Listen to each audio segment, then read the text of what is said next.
కేంద్ర ప్రభుత్వ పథకాలను సద్వినియోగం చేసుకోవాలని నిజామాబాద్ అర్బన్ ఎమ్మెల్యే ధన్పాల్ సూర్యనారాయణ ప్రజలకు పిలుపునిచ్చారు.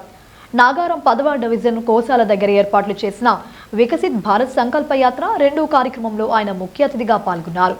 ఈ సందర్భంగా మాట్లాడుతూ కేంద్రంలోని నరేంద్ర మోడీ ప్రభుత్వం దేశంలో పల్లెలు పట్టణాల అభివృద్ధి ధ్యేయంగా పాలన సాగిస్తున్నారని పేర్కొన్నారు.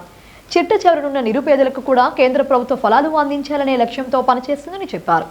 అందులో భాగంగా నవంబర్ 15న ఆదివాసీ ముద్దుబిడ్డ బిర్సా ముండా జయంతిని ఆదివాసీ గౌరవ దివస్గా ప్రకటించారని తెలిపారు. వికసిత్ భారత్ సంకల్ప యాత్ర పేరుతో ఢిల్లీ నుండి గల్లీకి మోడీ సంక్షేమ పథకాల బండి 2వ విడత వస్తుందన్నారు.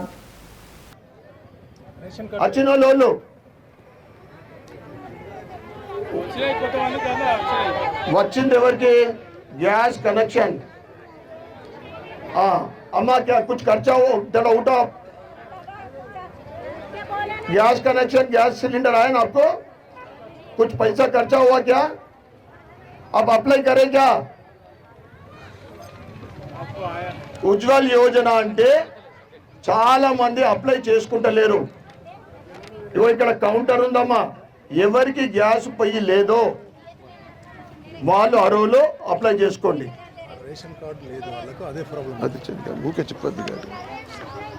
అదేవిధంగా నరేంద్ర మోడీ గారు ఆయన స్వయాన చెప్తాడు, గర్వంగా చెప్తాడు, నేను ఛాయ్ అమ్ముకున్న వ్యక్తిని, అంటే గరీబ్ వ్యక్తిని, గరీబుల కష్టాలు తెలిసిన వ్యక్తిని. అందుకోసం ఆయన 10 ఏళ్ల నుంచి 18 గంటలు పనిచేస్తున్నాడు. ఒక్క లీవ్ తీసుకోలేదు. ఎవరి కోసం పనిచేస్తుండమ్మా? ఆయన కుటుంబం కోసమా? ఉన్నదా కుటుంబము? పిల్లలు ఉన్నారా? కేవలము ప్రజల కోసము, దేశం కోసం పనిచేస్తున్న వ్యక్తి. మరి అటువంటి వ్యక్తిని మనము ఇప్పుడు రాబోయే ఎన్నికలు వస్తున్నాయి. ఒకటే ఇంకేం కనిపించద్దాడా? నరేంద్ర మోడీ కనిపించాలా. ఇక అనేక స్కీమ్లు మనకి ఇలా పాంప్లెంట్లు ఉన్నాయమ్మా. ప్రతి ఒక్కరూ మీరు ఏ విధంగా ఈ స్కీమ్లు లబ్ధి పొందుతారో మీరు ఆ లబ్ధి పొందాలని నేను కోరుకుంటా ఉన్నా. ఉజ్వల్ యోజన గ్యాస్ కనెక్షన్లు లేని వాళ్ళకే ఇస్తారమ్మా, ఉన్నోళ్ళకి కాదు. తర్వాత మనం చూస్తూ ఉన్నాం, కరోనా తర్వాత గరీబ్ అన్న కళ్యాణ్ అంటే 3 ఏళ్ల నుంచి రేషన్ ఫ్రీ వస్తుంది కదా మనకు. పైసలు ఇస్తుర్రా? ఇంకా ఏడాది కూడా ఇస్తారు ఫ్రీగా. ఇక స్వచ్ఛ భారత్ అనేది ఏంటిదంటే టాయిలెట్స్ లేని వాళ్ళకు అప్లై చేసుకుంటే అది కూడా వస్తాయమ్మా. మా అక్క చెల్లెళ్ళకు ఇబ్బంది కలగద్దు అనే ఉద్దేశంతో ఈ స్వచ్ఛ భారత్, ముద్రా లోన్లు, ఆయుష్మాన్ భారత్, సుకన్య సమృద్ధి యోజన అంటే దీంట్లో అమ్మాయిలు 8 సంవత్సరాల లోపు అమ్మాయిలు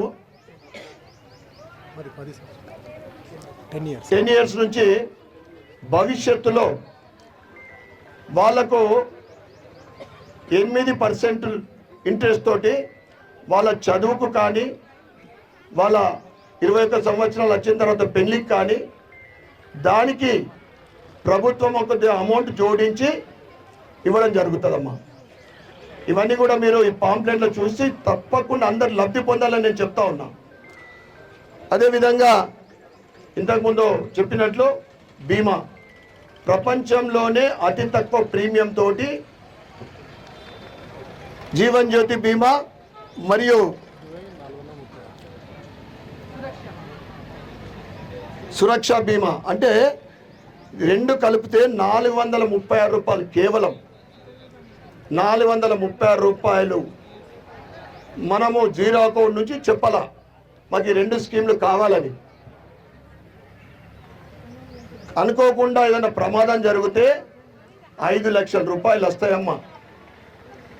వాళ్ళ కుటుంబం బజార్న పడకుండా 5 లక్షలు ఎట్లా వస్తాయంటే ఇలా 2 లక్షల రూపాయలు ఉన్నాయి. జీరో అకౌంట్లో 1 లక్ష రూపాయలు వస్తాయి. 436 రూపాయలు. దయచేసి అందరూ కూడా దీన్ని సద్వినియోగం చేసుకోవాలని నేను కోరుతా ఉన్నా. అదేవిధంగా ఆవాస్ యోజన. ఆవాస్ యోజన అంటే మా అక్క చెల్లెళ్ళకి అనిపిస్తుంది, ఆవాస్ అంటే ఏంటిది? ఇల్లు లేని వాళ్ళకి ఇల్లు, వచ్చినాయా? ఇక్కడ బీజేపీ ఉంటే, బీజేపీ నిజామాబాద్ తెలంగాణలో బీజేపీ ఉంటే, ప్రభుత్వం ఉంటే 30,000 ఇండ్లు వస్తుంటే అమ్మా ఇక్కడ దాకా, ఇప్పటిదాకా ఈ 9-10 ఏళ్ళల్లో. ఆవాస్ యోజన కింద కేంద్ర ప్రభుత్వము దేశంలో 4 కోట్ల ఇండ్లు కట్టించేసింది. నిరంతరం ప్రక్రియ ఇంకా కడతనే ఉన్నారు. అంటే దేశంలో ఇల్లు లేని వారు ఎవరు ఉండొద్దు అనేది ప్రధానమంత్రి నరేంద్ర మోడీ గారి అది సంకల్పము, ఆయన ఆలోచన. మరి తెలంగాణకు కూడా 2 లక్షల ఇండ్లకు పైసలు వచ్చినాయమ్మా. ఒక్కొక్క ఇంటికి 2,65,000 రూపాయలు వచ్చినాయి. ఈ బీఆర్ఎస్ ప్రభుత్వం అలా పని ఏంటిది? అందుకే మనం బుద్ధి చెప్పినాం కదా, తినేసుడే అలా పని. వచ్చిన పైసలు ఇంకో దిక్కు తింపుడు, కాళేశ్వరంకు పోయినాయి.